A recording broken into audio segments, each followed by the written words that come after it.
fellowship, welcome. Would you join us as we do so?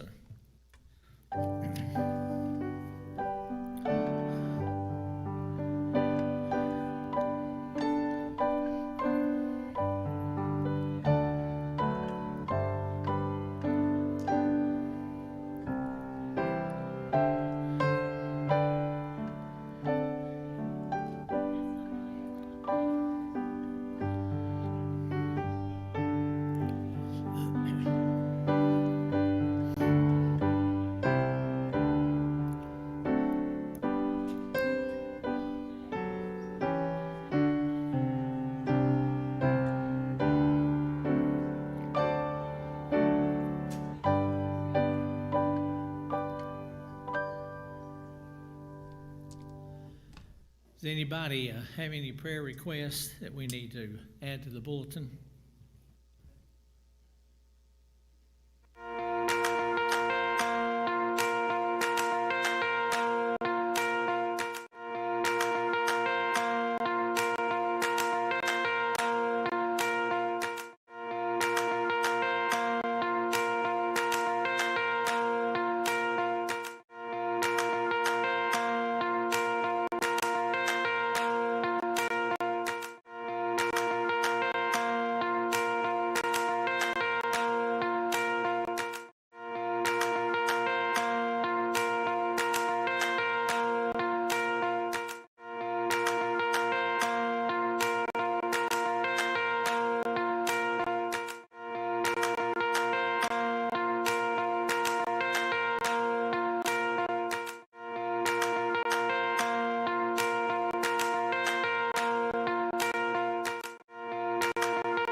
Is it up? Okay. All right. Our study tonight is entitled Faith Through Trials. And it's Deuteronomy 8, verses 2 through 16.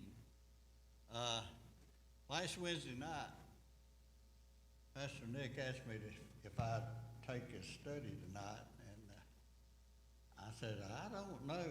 I did a pitiful job last time. And he said, yeah, I know, they told me, so I don't expect a lot. So, here it goes. I'm going to read these verses. Deuteronomy chapter 8, verses 2 through 16. And thou shalt remember all the way which the Lord thy God led thee these 40 years in the wilderness, to humble thee and to prove thee, to know what is in thy heart, whether thou wouldest keep his commandments or no. And he humbled thee and suffered thee to hunger and fed thee with manna, which thou knewest not, neither did thy fathers know, that he might make thee know that man doth not live by bread alone, but by every word that proceedeth out of the mouth of the Lord doth man live. Thy raiment waxed not old upon thee, neither did thy foot swell these 40 years. Thou shalt also consider in thine heart that as a man chasteneth his son, so the Lord thy God chasteneth thee. Therefore thou shalt keep the commandments of the Lord thy God, to walk in his ways, and to fear him. For the Lord thy God bringeth thee into a good land, a land of brooks of water, of fountains and depths that spring out of valleys and hills, a land of wheat and barley, and vines and fig trees and pomegranates, a land of olive oil and honey, a land wherein thou shalt eat bread without scarceness, Thou shalt not lack anything in it, a land whose stones are iron, and out of whose hills thou mayest dig brass. When thou hast eaten and art full, then shalt thou bless the Lord thy God for the good land which he hath given thee. Beware that thou forget not the Lord thy God, in not keeping his commandments and his judgments and his statutes, which I command thee this day. Lest when thou hast eaten and art full, and hast built goodly houses and dwelt therein, and when thy herds and thy flocks multiply, and thy silver and thy gold is multiplied, and all that thou hast is multiplied, then thine heart be lifted up, and thou forget the Lord thy God, which brought thee forth out of the land of Egypt from the house of bondage, who led thee through that great and terrible wilderness, wherein were fiery serpents and scorpions and drought, where there was no water, who brought thee forth water out of the rock of flint, who fed thee in the wilderness with manna, which thy fathers knew not, that he might humble thee, and that he might prove thee, to do thee good at thy latter end. It's a lot of verses, but it was to remind the children of Israel. He allowed the Israelites, now, this ain't gonna work.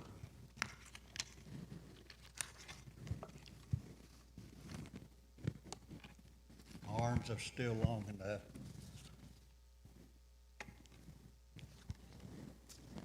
God allowed the Israelites to experience many trials and difficulties in the wilderness before they entered the promised land.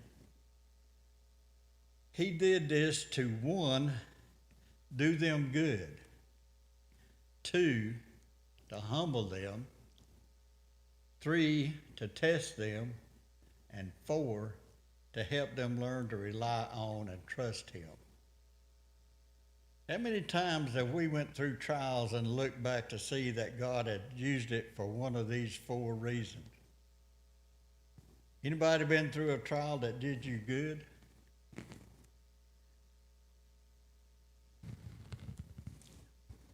never think so at the time. Do what? I never think it's You never, not at the time? not at the time. Have you ever suffered and found out it was good for you?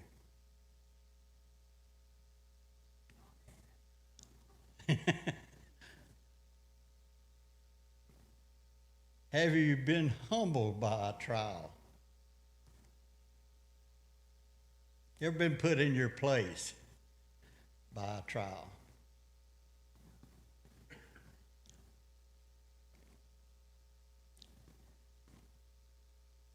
Have you ever felt you were being tested?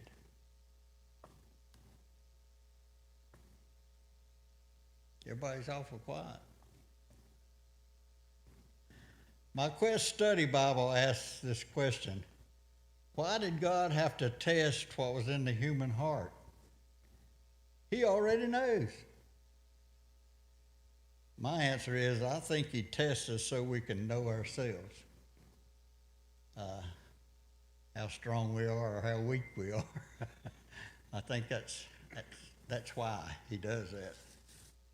Now, while studying a Sunday school lesson recently, I read a commentary that said, the beginning of faith is admitting to God that you don't believe he can do it. Let me read that again. The beginning of faith is admitting to God that you don't believe he can do it. I remember when Dennis's brother was sick, and somebody told his mom and dad if they had enough faith, he could be healed. Not true. And when I read that commentary, I thought, I really don't believe God can save the person who is my one. I've witnessed to him several times, and it seems pretty hopeless. And I realized that I really didn't think God could do it. I thought it was impossible. Well, do you believe God can save your loved one who's addicted to drugs? Do you believe he can do it? It seems impossible, doesn't it? I'm going to read you an illustration that points this out pretty good. A man fell off of a cliff, but managed to grab a tree limb on the way down. This is a conversation that ensued. Is anyone up there? I am here. I am the Lord. Do you believe me? Yes, Lord, I believe. I really believe, but I can't hang on much longer. That's all right. If you really believe you have nothing to worry about, I will save you. Just let go of the branch. And it was, nobody said anything for a little while, and then he said, is anyone else up there?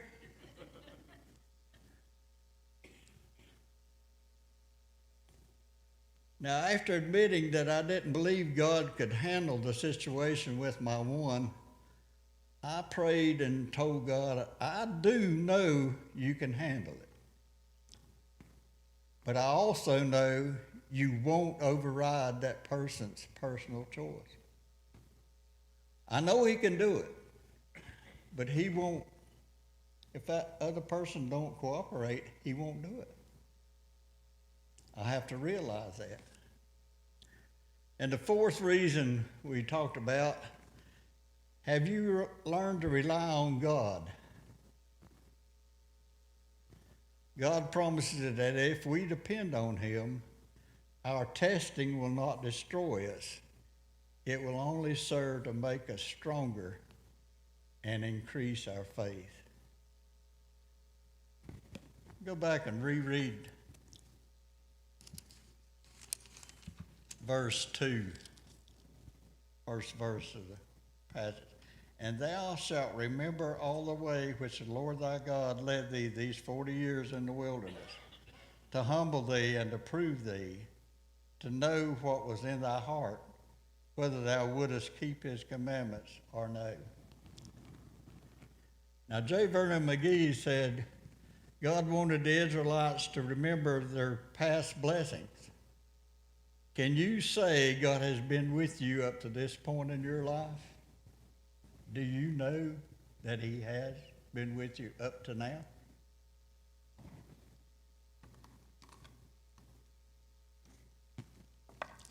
Let me read you.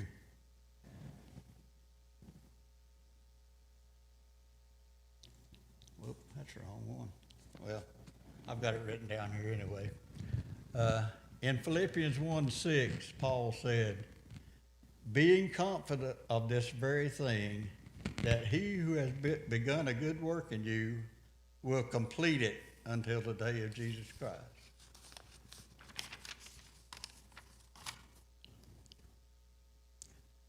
Now, Nelson's commentary said, reflecting on God's blessings encourages loyalty and devotion to God.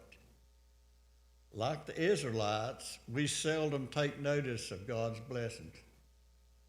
God reminded them that their clothes and shoes had not worn out during the 40 years they were in the wilderness, and their feet didn't swell.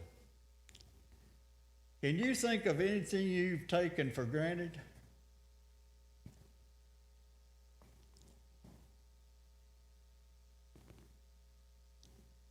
Have you had a car or a fridge or a stove or anything else that you've noticed lasted longer than it should have?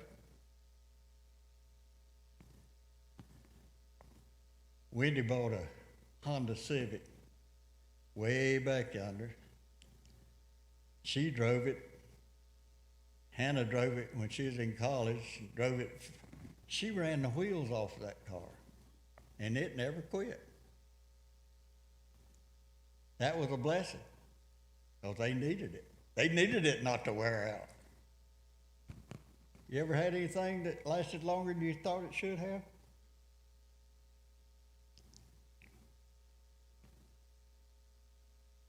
Life Application Bible says we should thank God for quiet blessings. Those blessings that you don't even know you've had. I've had a lot of those. I don't know about you, but I've had a lot of those quiet blessings. Things that I didn't even know that God had done. Now, last Saturday, I was reading the 7th chapter of Revelation, and I'd been working on tonight's study the day before. And while I was reading chapter 7 of Revelation, I realized faith will still be being exercised during the tribulation. There's people that's still going to have faith during the tribulation. Let me read you chapter 7, verses 9 through 17.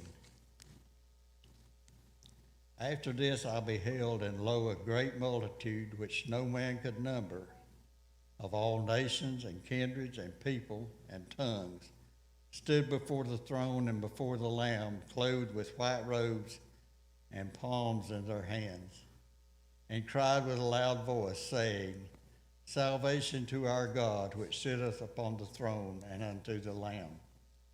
And all the angels stood round about the throne and about the elders and the four beasts, and fell before the throne on their faces and worshiped God, saying, Amen. Blessing and glory and wisdom and thanksgiving and honor and power and might be unto our God forever and ever. Amen. And one of the elders answered, saying unto me, What are these who are arrayed in white robes, and whence came they? And I said unto him, Sir, thou knowest. And he said to me, These are they which came out of great tribulation, and have washed their robes and made them white in the blood of the Lamb. Therefore are they before the throne of God, and serve him day and night in his temple. And he that sitteth on the throne shall dwell among them. They shall hunger no more, neither thirst any more, neither shall the sun light on them, nor any heat.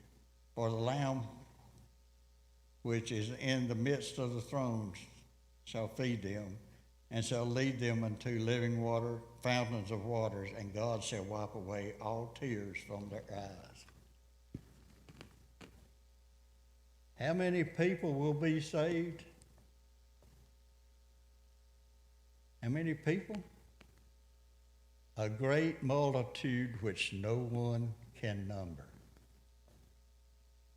That's faith during the Great Tribulation. So for us, exercising faith during our trials should be a piece of cake, shouldn't it? I know we have some tough trials, sickness and death and disappointment, betrayal, all sorts of things. But can you imagine what they're going to go through in the Great Tribulation? Remember, our title is Faith Through Trials. As Christians, we are God's chosen people now. We are the Israelites. And heaven is our promised land. The trials of this life are the wilderness God uses to teach us to have faith and to trust his promises. Is it always easy to trust God's promises? Does it sometimes look like the devil's winning? That's a dumb question, wasn't it? In the society we live in. Can't get much worse, can it? Yeah, it can. And it will. But our faith will grow. We won't be defeated. And our trials will only make us stronger. Do you believe that? Do you believe that the trials will make you stronger? How hard is life when things are going good? We don't even think about God sometimes when things are going well. Unless you're a worrier and wondering when it's gonna go bad. Is that sin? If things are going good and you worry when it's gonna go bad, aren't we supposed to live life one day at a time?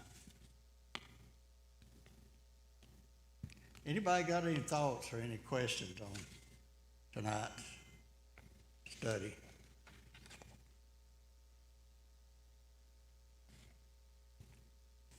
If not, I'm finished. And if you told Pastor Nick last time that I did a pitiful job, I hope you tell him I did a little bit better this time.